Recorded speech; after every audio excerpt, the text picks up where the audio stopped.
Friends, welcome to my channel. तो चलिए आज का क्यूज देखते हैं। आज का डेली क्यूज क्या है, ठीक है। अब अर्थशास्त्र को, इकोनॉमिक्स को भी हमने अपने क्यूज में जोड़ लिया है।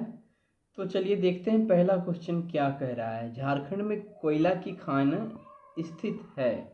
झरिया में, जमशेदपुर में, रांची में, लोहरदगा में। उपरोक्त में से कोई नहीं, उपरोक्त में से एक से अधिक। तो आंसर होगा ये झरिया में। आइए देखते हैं डिस्क्रिप्शन। झारखंड में स्थित प्रमुख कोयला खाने झरिया, बोकारो, गिरिडीह, रामगढ़, उत्तरी एवं दक्षिणी करणपुरा, ललमटिया, डाल्टनगंज इत्यादि है। जबकि झरिया से राज्य का लगभग 50% कोयला निकाला जाता है। तो इस प्रकार से पहला क्वेश्चन हुआ। आइए देखते हैं दूसरा क्वेश्चन। भारत का अधिकतम गेहूं उत्पादक राज्य है। हरियाणा, पंजाब, बिहार, उत्तर प्रदेश। उपरोक्त में से कोई नहीं, उपरोक्त में से एक से अधिक। तो भारत में अधिकतम गेहूं जो है उत्पादन होता है, ऑप्शन डी उत्तर प्रदेश। भारत का अधिकतम गेहूं उत्पादक राज्य उत्तर प्रदेश है। देश के कुल गेहूं उत्पादन का लगभग 35.38% अकेले उत्तर प्रदेश करता है। उत्तर प्रदेश का कुल खाद्यान्न उत्पादन में भी पहला स्थान है। गन्ना एवं आलू के उत्पादन में भी उत्तर प्रदेश का देश में पहला स्थान है। आइए देखते हैं तीसरा क्वेश्चन। राष्ट्रपति का अध्यादेश कितनी अवधि के लिए लागू रहता है? 3 माह, 6 माह, 9 माह, अनिश्चित काल के लिए। उपरोक्त में से कोई नहीं, उपरोक्त में से एक से अधिक। तो राष्ट्रपति का अध्यादेश कितनी अवधि के लिए लागू रहता है? तो ये 6 माह के लिए लागू रहता है। अनुच्छेद 123 के अनुसार राष्ट्रपति को अध्यादेश जारी करने की शक्ति दी गई है। राष्ट्रपति इस शक्ति का प्रयोग उस समय करता है जब संसद का कोई सदन अथवा दोनों सत्र में ना हो। यदि राष्ट्रपति को ऐसा विश्वास हो जाता है कि ऐसी परिस्थितियां विद्यमान हैं जिनमें तुरंत कार्यवाही करना आवश्यक हो, तो राष्ट्रपति अध्यादेश जारी कर सकता है। राष्ट्रपति द्वारा जारी अध्यादेश 6 माह के लिए लागू रहता है, परंतु संसद के सत्र प्रारंभ होने के 6 सप्ताह के अंदर यदि अध्यादेश को स्वीकार करने वाला प्रस्ताव पारित हो जाता है तो वह अधिनियम बन जाता है। आइए देखते हैं चौथा नंबर क्वेश्चन क्या कह रहा है। मंत्रिपरिषद में शामिल नहीं है कैबिनेट मंत्री, राज्य मंत्री, कैबिनेट सचिव, स्वतंत्र प्रभार मंत्री। तो यहाँ पे ध्यान दीजिए कि कैबिनेट सचिव जो है मंत्रिपरिषद में शामिल नहीं होता है, बाकी तीनों होता है। तो और कौन कौन होता है, व्याख्या में देख लेते हैं। मंत्रिपरिषद में प्रधानमंत्री, कैबिनेट मंत्री, राज्य मंत्री, स्वतंत्र प्रभार तथा उप मंत्री सम्मिलित होते हैं। अनुच्छेद 75(1) के अनुसार मंत्रिपरिषद में मंत्रियों की कुल संख्या प्रधानमंत्री सहित लोकसभा के कुल सदस्य संख्या का 15% से अधिक नहीं होगी। इसे 91 संविधान संशोधन अधिनियम 2013 के द्वारा जोड़ा गया था। लोकसभा की कुल सदस्य संख्या का 15% से अधिक नहीं होगा मंत्रिपरिषद में मंत्रियों की कुल संख्या। आइए देखते हैं 5 नंबर क्वेश्चन क्या कह रहा है। निम्नलिखित में से कौन सहजीवी संबंध का उदाहरण है? शैवाल और कवक, दूसरा है शैवाल और जीवाणु, तीसरा है कवक और जीवाणु, चौथा है पादप और जीवाणु। नीचे दिए गए कोड का प्रयोग कर सही उत्तर का चयन कीजिए। तो यहाँ पे देखिए शैवाल और कवक सहजीवी संबंध दिखाता है। यहाँ पादप और जीवाणु भी होते हैं सहजीवी संबंध में। तो 1 और 4 सही है साहब। आइए देखते हैं, ये आंसर हो जाएगा ऑप्शन सी, 1 और 4।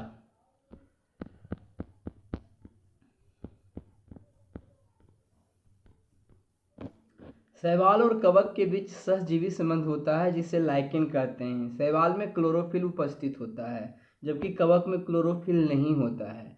कवक शैवाल को के रहने का स्थान है, जल एवं पोषक तत्व उपलब्ध कराता है तथा बदले में शैवाल जो है प्रकाश संश्लेषण द्वारा संश्लेषित खाद्य कवक को देता है। इसीलिए एक दूसरे को जब लाभ पहुंचाए तो सहजीवी संबंध कहलाता है।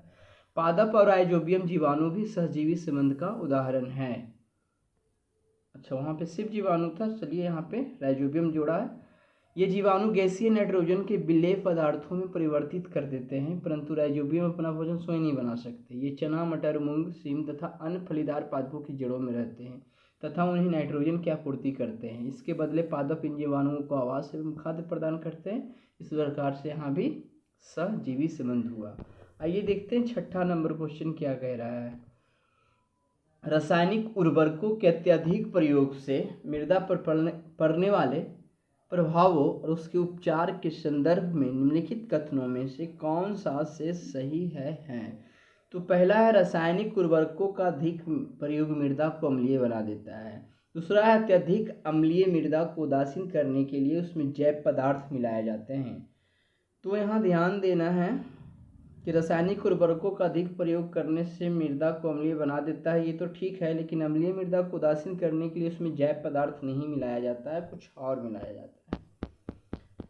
इस अनुसार से सिर्फ आंसर होगा आपका क्या, केवल 1।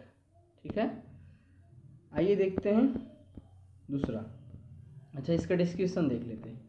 रासायनिक उर्वरकों का अत्यधिक उपयोग मृदा को अम्लीय बना देता है, अतः कथन एक सही है। यदि मृदा अत्यधिक अम्लीय अथवा क्षारीय हो तो पादपों की वृद्धि के लिए अच्छी नहीं होती। अत्यधिक अम्लीय मृदा के उपचार के लिए बिना बुझा हुआ चूना कैल्शियम ऑक्साइड अथवा बुझा हुआ चूना कैल्शियम हाइड्रोक्साइड उपयोग में लाया जाता है, जबकि जैव पदार्थों का उपयोग मृदा की क्षारीयता को कम करने के लिए किया जाता है। जैव पदार्थ मृदा में अम्ल निर्मुक्त करते हैं जो उसकी क्षारीय प्रकृति को उदासीन कर देता है, इसलिए कथन 2 गलत है।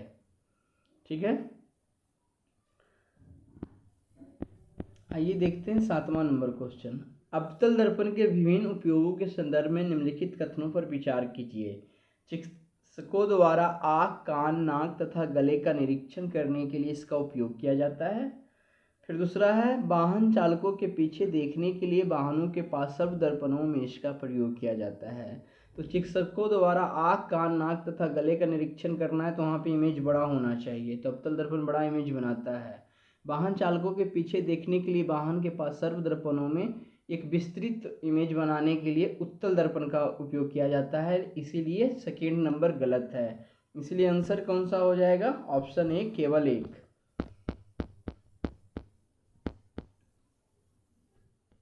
कथन 1 सही है। चिकित्सकों द्वारा आँख, कान, नाक तथा गले का निरीक्षण करने के लिए अवतल दर्पण का प्रयोग होता है। अवतल दर्पण वास्तविक तथा उल्टा प्रतिबिंब बना सकता है। जब वस्तु को दर्पण के अत्यंत निकट रखते हैं तो प्रतिबिंब आभासी, सीधा तथा आवर्धित होता है। दंत विशेषज्ञों द्वारा अवतल दर्पण का उपयोग धातु को बड़ा प्रतिबिंब देखने के लिए किया जाता है। कथन 2 गलत है, क्योंकि वाहनों के पास सर्व दर्पणों में उत्तल दर्पण का उपयोग होता है। उत्तल दर्पण अधिक क्षेत्र के दृश्य का प्रतिबिंब बना सकते हैं। उत्तल दर्पण द्वारा बना प्रतिबिंब जो होता है, क्या होता है, ये सब भी याद रखना है कि ये सीधा, आवासी तथा आकार में बिंब से छोटा होता है। आइए देखते हैं 8वां नंबर क्वेश्चन। गेहूं और जौ की फसलों के संदर्भ में निम्नलिखित कथनों पर विचार कीजिए। मनुष्य द्वारा सर्वप्रथम इन्हीं फसलों को उपजाने की शुरुआत की गई। तो ये तो ठीक है। इन फसलों को उपजाने का क्षेत्र हिमालय और विंध्य की पहाड़ियाँ थी, ये गलत है। तो ऑप्शन केवल 1 सही होना चाहिए। सर्वप्रथम मनुष्य ने गेहूं और जौ उपजाना आरंभ किया, लगभग 8,000 वर्ष पूर्व किया। इन फसलों को उपजाने का कार्य सुलेमान और किरथार पहाड़ी क्षेत्रों में हुआ, ना कि विंध्य क्षेत्रों में था। क्या लिखा हुआ है यहाँ पे कि इन फसलों को उपजाने का कार्य सुलेमान और किरथार पहाड़ी क्षेत्रों में हुआ। थोड़ा सा ऊपर चलते हैं, एनसीईआरटी से रिलेटेड क्वेश्चन है। इन फसलों को उपजाने का क्षेत्र हिमालय और विंध्य की पहाड़ियाँ थी, है ना। तो यही गलत है कि ये गेहूं उपजाने का काम सुलेमान और किरथार पहाड़ियों क्षेत्र में हुआ, न कि विंध्य क्षेत्रों में। गेहूं और जौ उपजाने के प्राचीनतम साक्ष्य मेहरगढ़ या फिर मेहरगढ़ कहाँ पड़ता है, वो बलूचिस्तान से प्राप्त होते हैं। नवीनतम तथ्यों के अनुसार चावल उपजाने के प्राचीनतम साक्ष्य संत कबीर नगर के लहुरा देव से पाए गए हैं। ये साक्ष्य लगभग 9,000 से 8,000 वर्ष पूर्व के हैं। सामान्यतः कृषि का विकास गारो तथा मध्य भारत के विंध्य पहाड़ी क्षेत्रों में हुआ था, ये बात सही है। आइए देखते हैं 9वां नंबर। दिल्ली सल्तनत के शासकों के वंश को बढ़ते हुए काल में व्यवस्थित करें। तुर्की शासक, खिलजी वंश, तुगलक वंश, सैयद वंश। तो आप इसको ऐसे याद रख सकते हैं, गुल खिला तसला में, तो गु से गुलाम बस, तो गुलाम बस को तुर्की शासक भी कहते हैं, इसलिए वहाँ भी ध्यान रखना होगा, ठीक है ना। तुर्क शासन था, तो यहाँ पे तुर्की शासक नहीं, तुर्क शासन होना चाहिए। एनसीईआरटी से ही ये भी क्वेश्चन है। और तो तुर्क गुल खिला, तो खिला से खिलजी, तसला से फिर याद रखिएगा तुगलक, तसला, गुल खिला तसला। हाँ, तो तसला में तुगलक तो आ गया ना, तो सब तस्लीम सब आ गया। त से तुगलक हो गया, स से सैयद हो गया, उसके बाद लोधी वंश हो गया। ठीक है, तो इस सीरीज को याद रखिए, यहाँ से क्वेश्चन हमेशा पूछता है। तो अब इसके अनुसार ये तो गुल खिला तो तुर्की को तो गुल से हुआ, तो गुल खिला तसला में तो ये लखतार ही है ना, तो 1 2 3 4 ये आपका हो जाएगा, ऑप्शन सी हो जाएगा। तुर्की शासक 1206 से 1290, खिलजी वंश 1290 से 1320, और सबसे कम समय तक शासन दिल्ली सल्तनत में खिलजी वंश का ही रहा था। तुगलक वंश 1320 से 1414, सैयद वंश 14 से 1451 तक। ठीक है, इसके बाद लोधी वंश था। आइए देखते हैं, दिल्ली सल्तनत के अंतर्गत गैरिसन शहर का निर्माण किसके लिए किया जाता था? राजस्व के रूप में प्राप्त अनाजों को इकट्ठा करने के लिए, विदेशी व्यापारियों के रहने खाने पीने व मनोरंजन के लिए, सी है रक्षक सैनिकों के टुकड़ियों के रहने के लिए बने मजबूत किलेबंद शहर के लिए, फिर है डी कैदियों एवं दासों को रखने के लिए।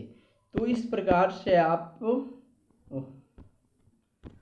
ये ऑप्शन डी है, कैदियों एवं दासों को रखने के लिए। तो गैरिसन शहर किलेबंद बसाव होते थे जहां सैनिक रहते थे।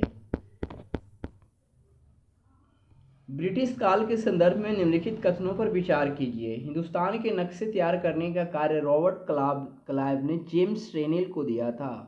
रॉबर्ट क्लाइव भारत का प्रथम गवर्नर जनरल था।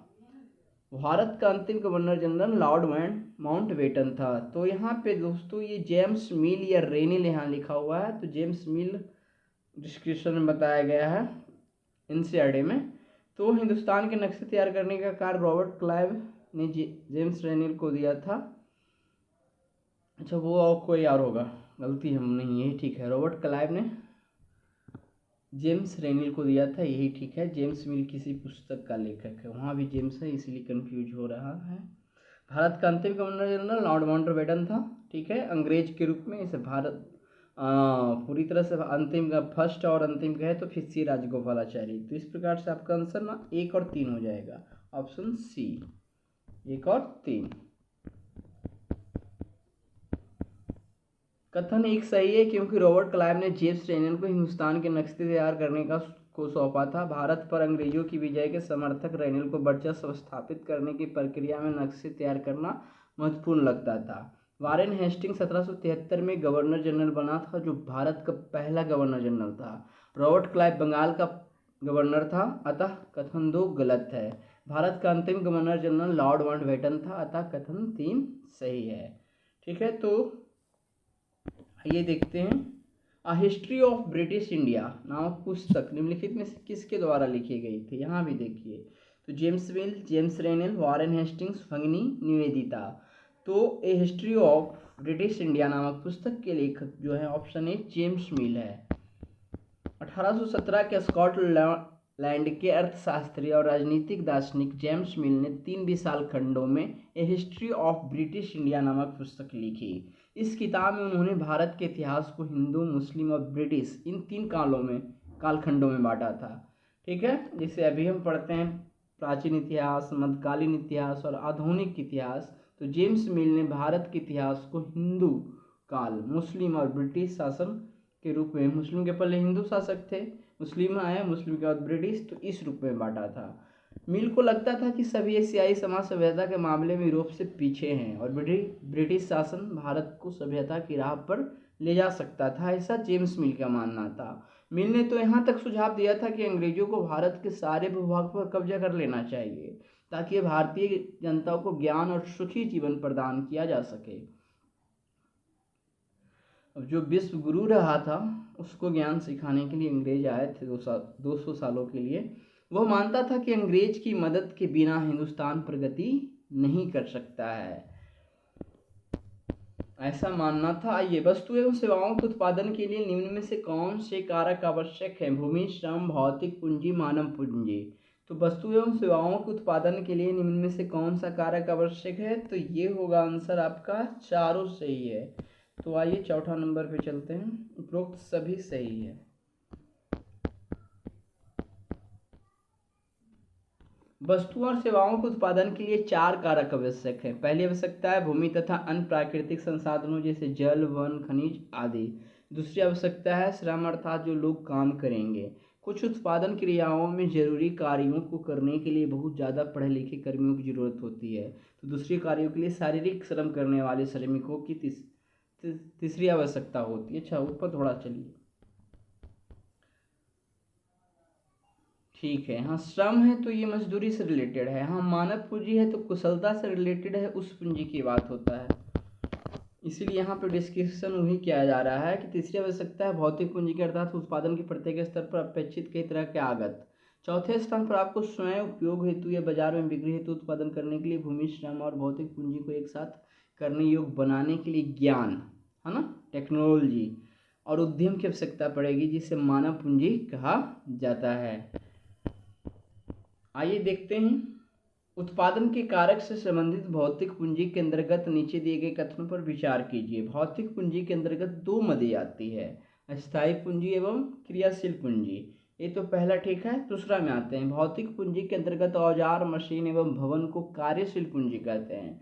अब औजार, मशीन या फिर भवन जो है ये बहुत समय तक चलने वाला, टिकने वाला ये वस्तु है, इसीलिए इसको स्थायी पूंजी में रखा जाता है, ना कि इसको हम कहते हैं क्या, कार्यशील पूंजी। भौतिक पूंजी के अंतर्गत कच्चा माल और नगद मुद्रा को स्थायी पूंजी कहते हैं। तो एक दूसरे से उल्टा यहाँ कर दिया गया है। कच्चा माल और नगद मुद्रा जो है ये कार्यशील पूंजी है, क्योंकि ये एक रूप से दूसरे रूप में बदल के प्रोसेस होकर खत्म हो जाता है। फिर नगद मुद्रा है तो हम वस्तु को खरीद लेते हैं, मशीन खरीद लेते हैं, औजार खरीद लेते हैं, या उससे हम वस्तु खरीद के भवन बना देते हैं। तो कार्यशील पूंजी कच्चा माल और नगद मुद्रा है, और ऊपर वाला जो है स्थायी है। तो एक दूसरे से विपरीत हो गया, तो यहाँ भी आंसर ओनली केवल एक होगा, तो केवल एक ऑप्शन सी में है, तो यही होना चाहिए। अरे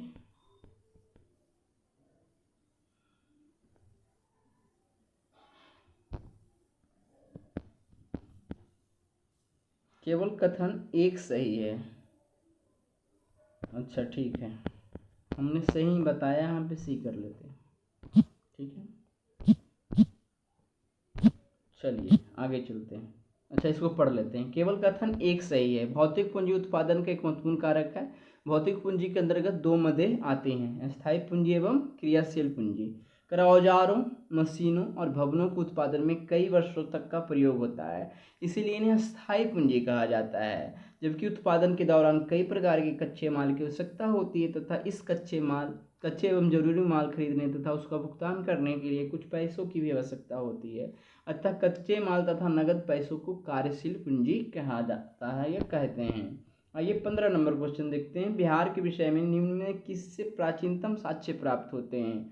चिरान से प्राप्त पुरातात्विक अवशेष, मुंगेर एवं नवादा जिलों से प्राप्त पुरातात्विक साक्ष्य, शतपथ ब्राह्मण और डी ऋग्वेद। तो ऑप्शन बी हो जाएगा। बिहार के मुंगेर एवं नवादा जिलों से प्राप्त प्रागैतिहासिक ऐतिहासिक उपकरण एवं अवशेष, जो कि लगभग 50 से 30 लाख ईस्वी पूर्व से 3000 ईस्वी पूर्व तक की अवधि के हैं, ये सिद्ध करते हैं कि प्राचीनतम पाषाण युगीन सभ्यता का बिहार में अस्तित्व था।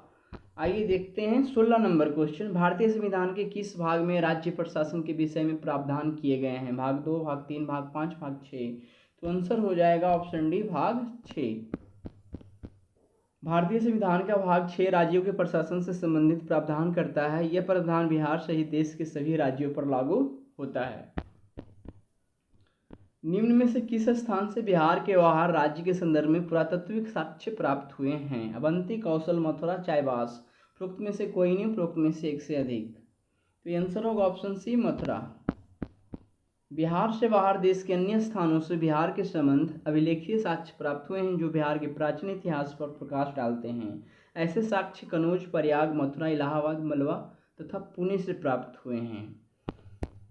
आइए देखते हैं बिहार में भूगर्भिक संरचना की दृष्टि से नवीनतम भूभाग कौन सा है? उत्तर का पर्वतीय प्रदेश, जलोढ़ मैदान, दक्षिण सीमांत पठारी प्रदेश, पूर्वी वाड़ प्रवण प्रदेश। उपरोक्त में से कोई नहीं, उपरोक्त में से एक से अधिक। तो ये जो सबसे नवीनतम भूभाग बिहार का है वो जलोढ़ मृदा हो जाएगा, जलोढ़ मैदान। बिहार राज्य के भूवैज्ञानिक संगठन में चतुर्थ कल्प से लेकर कैम्ब्रियन पूर्व कल्प के शैल समूह का योगदान है। बिहार का जलोढ़ मैदान संरचनात्मक दृष्टि से नवीनतम संरचना है, जबकि दक्षिण बिहार के सीमांतीय पठारी प्रदेश में आर्कियन युगीन चट्टानें मिलती है। तो ये चट्टान किस क्षेत्र में क्या कौन कौन सा मिलता है बिहार से, वहाँ से भी क्वेश्चन आता है, तो उसको भी हम देखेंगे। आइए देखते हैं। पुर्तगाल के लिस्बन एथलेटिक्स मीट में पुरुषों के लिए किस खेल में नीरज चोपड़ा ने गोल्ड मेडल जीता है? तैराकी, हॉकी, भाला फेंक, फुटबॉल। तो नीरज चोपड़ा शायद भाला फेंकता है। ठीक है, तो ये भाला फेंक ही आंसर होगा। हाल ही में पुर्तगाल के लिस्बन एथलेटिक्स मीट में पुरुषों के भाला फेंक में 83.18 मीटर भाला फेंककर भारत के लिए गोल्ड मेडल जीता है। उन्होंने पहले प्रयास में 80.71 मीटर भाला फेंक और छठे और अंतिम प्रयास में 83.18 भाला फेंका। ये मीटर की लंबाई है लगता है।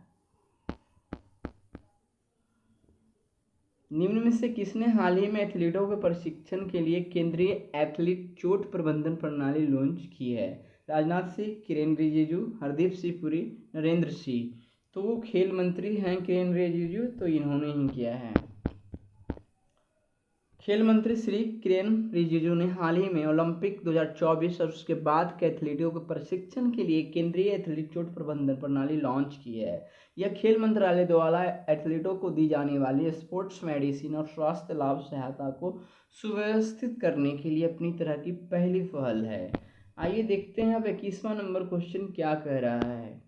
तो अब हमारा जो क्यूज है संपूर्ण हो गया। जितना क्वेश्चन पूछा जाता है उसका मैं कितना भाग ला रहा हूँ, 1/6 डेली लाता हूँ, क्योंकि 150 क्वेश्चन रहता है। तो सारे सब्जेक्ट में से एक सिर्फ मैथ नहीं है, तो क्यूज में मैथ हो भी नहीं सकता है।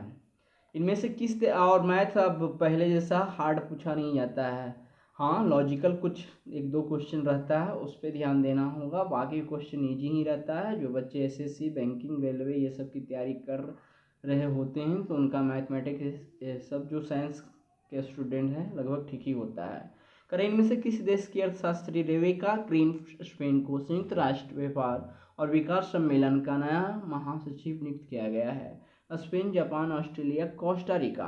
का क्या रहा है? इनमें से किस देश की अर्थशास्त्री रेबेका ग्रीन स्पेन को संयुक्त राष्ट्र व्यापार और विकास सम्मेलन का नया महासचिव नियुक्त किया गया है? तो ये आंसर होगा option D, Costa Rica. Costa Rica की अर्थशास्त्री रेबेका ग्रीन स्पेन को संयुक्त राष्ट्र व्यापार और विकास सम्मेलन का नया महासचिव नियुक्त किया गया है। इस संयुक्त राष्ट्र व्यापार और विकास सम्मेलन का मुख्यालय जिनेवा में है। वे इसका नेतृत्व संभालने वाली पहली महिला और मध्य अमेरिकी क्षेत्र की पहली व्यक्ति होंगी। आइए देखते हैं। G7 के नेताओं ने हाल ही में किस देश के बेल्ट एंड रोड इनिशिएटिव का मुकाबला करने के लिए B3W लॉन्च किया है? जापान, ऑस्ट्रेलिया, चीन, अमेरिका। उपरोक्त में से कोई नहीं, उपरोक्त में से एक से अधिक। तो ये चीन आंसर होगा, चीन। G7 के नेताओं ने हाल ही में किस देश के बेल्ट एंड रोड इनिशिएटिव मुकाबला करने के लिए B3W लॉन्च किया है? तो ये चीन का मुकाबला करने के लिए। G7 शिखर सम्मेलन में नेताओं ने हाल ही में चीन के बेल्ट एंड रोड इनिशिएटिव का मुकाबला करने और विकासशील देशों की मदद के उद्देश्य से वर्ल्ड बैंक वेटर वर्ल्ड, अच्छा B3W का मतलब है world bank waiter world, launch किया है। इस सम्मेलन के दौरान अमेरिकी राष्ट्रपति बाइडेन और G7 साझेदार नई वैश्विक बुनियादी ढांचा B3W के लिए सहमत हुए हैं। और G7 में कौन कौन आता है वो आपको याद रखना है। इसका कोई ट्रिक हमने कहीं देखा था कि G7 में कौन कौन आता है, देखते हैं याद है कि नहीं। जूस का स्पेलिंग क्या होता है? JUICE, जूस ऐसे ही होता है। और GF, तो GF को जूस पिलाओ, जूस GF को पिलाओ, यही कहीं पढ़ा था हमने। तो J से क्या हुआ? सबका मतलब तो याद फिलहाल नहीं लगता आ रहा हमको, ठीक है ना। JUIC, तो यहाँ तो G से जर्मनी शायद देख रहे थे दिया है, F से फ्रांस, C से इंग्लैंड, C से कनाडा है, E से इटली है। U से फिलहाल क्या होता ध्यान में नहीं आ रहा। J से क्या होगा? J से देख लीजिए क्या होता है। तो इस प्रकार से कुछ है, देख लेंगे फिर तो बता देंगे कभी, ठीक है ना। आइए आगे देखते हैं। है कुछ सिंपल, वो वर्ड रहेगा तो इससे चूज कर लीजिएगा। फिलहाल नाम नहीं हमको ध्यान में आ रहा है, निकल गया। आइए देखते हैं। चेक गणराज्य के किस महिला खिलाड़ी ने हाल ही में फ्रेंच ओपन टेनिस में महिला एकल का खिताब जीता है? Maria Sharapova, Serena William, Venus William, Barbora Krejcikova. तो चेक गणराज्य के किस महिला खिलाड़ी ने, चेक गणराज्य जिसका नाम है, तो ये फ्रेंच ओपन टेनिस का एकल खिताब महिला के रूप में जीत ली है बारबोरा क्रेजसिकोवा। चेक गणराज्य की बारबोरा क्रेजसिकोवा ने हाल ही में अनास्तासिया पाव्लुचेंकोवा को 6-1, 2-6, 6-4 से फ्रेंच ओपन टेनिस में महिला एकल खिताब जीता है। वे अपना पहला ग्रैंड स्लैम फाइनल खेल रही थी, है ना। वे इससे पहले क्रेजसिकोवा ग्रैंड स्लैम टूर्नामेंट में 5 बार डबल्स का खिताब जीत चुकी हैं। आइए देखते हैं किनके जन्म दिवस को 1 मार्च में बिहार राज्य में, ठीक है ना, मार्च को राज्य भर में विकास दिवस के रूप में मनाया गया। तो ये आंसर होगा नीतीश कुमार। बिहार के कितने जिलों में एकलव्य विद्यालय खोला जाएगा? तो ये 3 जिलों में। तो चलिए आज का क्यूज हमारा पूरा हुआ। इसी प्रकार से हमारा क्यूज अब कंटिन्यू चलते रहेगा सालों भर, ठीक है ना। और हमारा क्लास भी कंटिन्यू चलता रहेगा। आप हमारे चैनल पर बने रहें, हमारे वीडियो को शेयर करते रहें, लाइक करते रहें, कमेंट करते रहें। धन्यवाद।